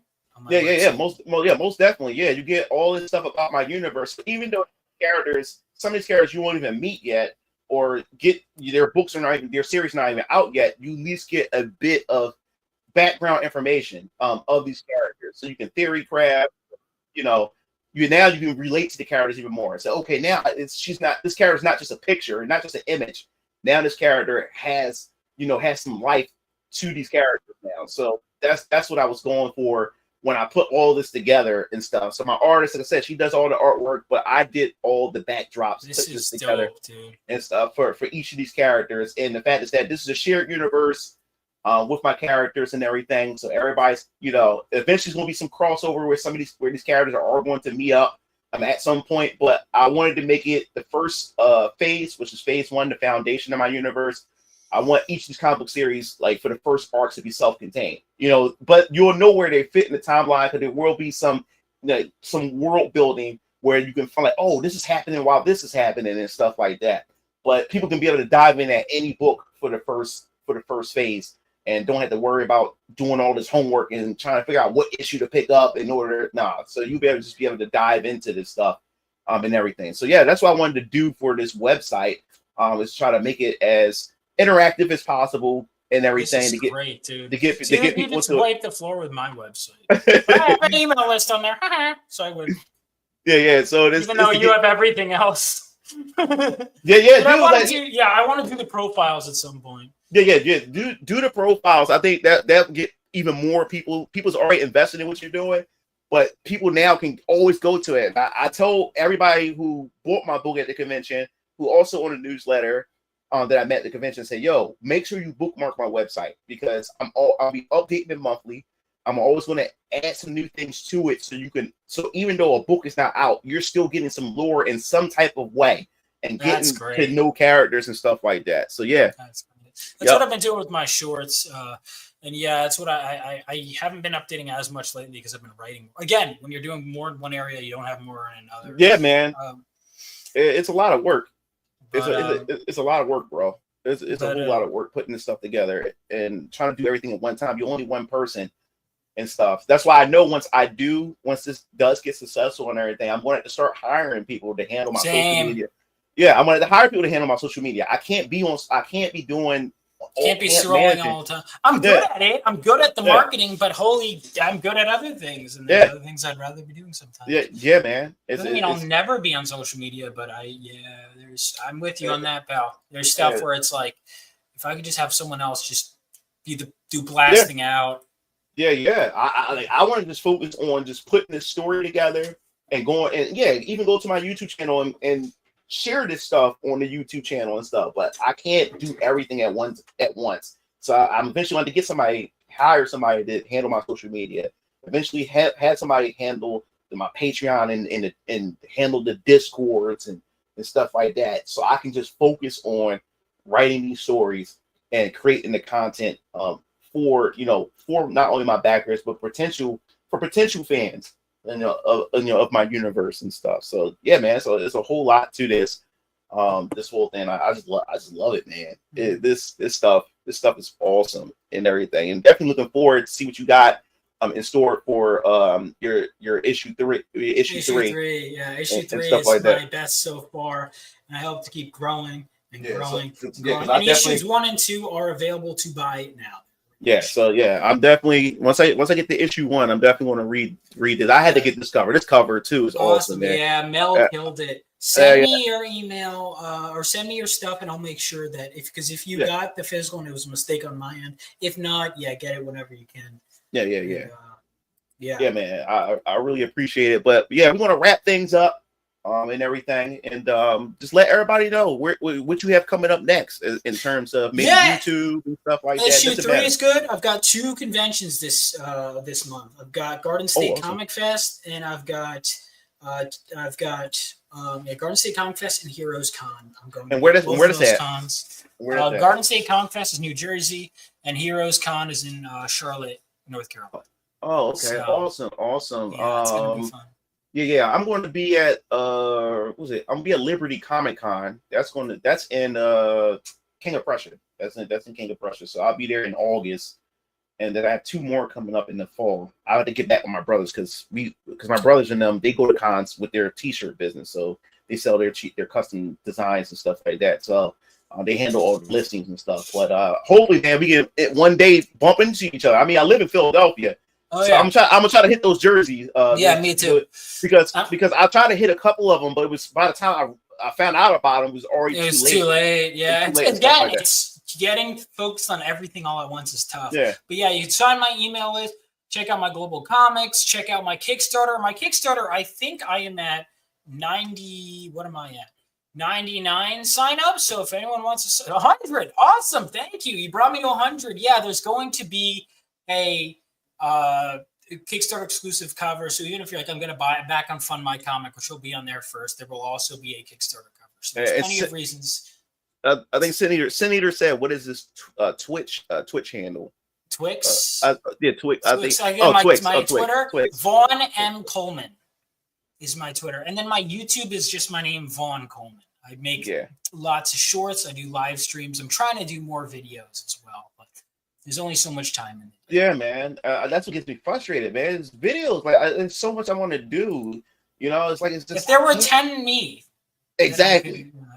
Exactly, but man. Till then, I really appreciate this. If you ever want to come on my show, let me know. Oh yeah, most definitely. I'm just right now. I'm already hitting everybody up saying, hey, look, I like to come onto the platform. So once I get, I know that's part of it too. Asking people to come on their shows. And I feel bad. I've been blowing off some people lately, but it's like, man, I have to write. I have to fulfill. I have to, whatever. Yeah. Yeah, man. So, but yeah, man, I appreciate it and everything. Thank you, yeah, man. Like I said, it's a pleasure to meet you, and hopefully we can cross paths at a con at some point, man. Yeah, Definitely love to talk to you and everything. Probably we can probably do like a video together while we there and stuff like that. Yeah. I think that'll be awesome, man. Yeah, dude, I love that. Yeah, man. And let's see. Sin said he followed you. Yeah, thank you. Yeah. And Landon says moving Marvel Fighter video tomorrow. Well, there will be my reaction video will go up tonight. I'm gonna clip my stream and I'll put the reaction up. I think the Marvel video will probably go up Friday, not tomorrow. I got so much to do tomorrow. Matter of fact, I'm gonna be on Iron Man's podcast tomorrow. So I'm gonna be quite busy. MSK? Yeah, I'm gonna be on his podcast. Yeah, I've been on a couple of his, but yeah, I'll be on his tomorrow. I'll be on his tomorrow. But yeah, I'm just waiting for more people to respond to see what they think about my book, because there's quite a few people who, yeah, I got the book, but I'm like, okay, like, what do you think and stuff like that, or I'm not even sure if they read it or not yet. You know what I'm saying? So, but yeah, man, like I said before, appreciate you coming through. Definitely have you come through again. Sometime, within the whatever the last half of this year, have you come back again, and everything. So yeah, man, you take it easy. All right, of course. Yeah, man. Yeah, we're always on the grind. Yeah, I'm excited now. Like, we're full of energy. I'm gonna jump right into writing. Yeah, same here, man. Same here. Getting to this stuff myself. All right, man. Peace. See you. And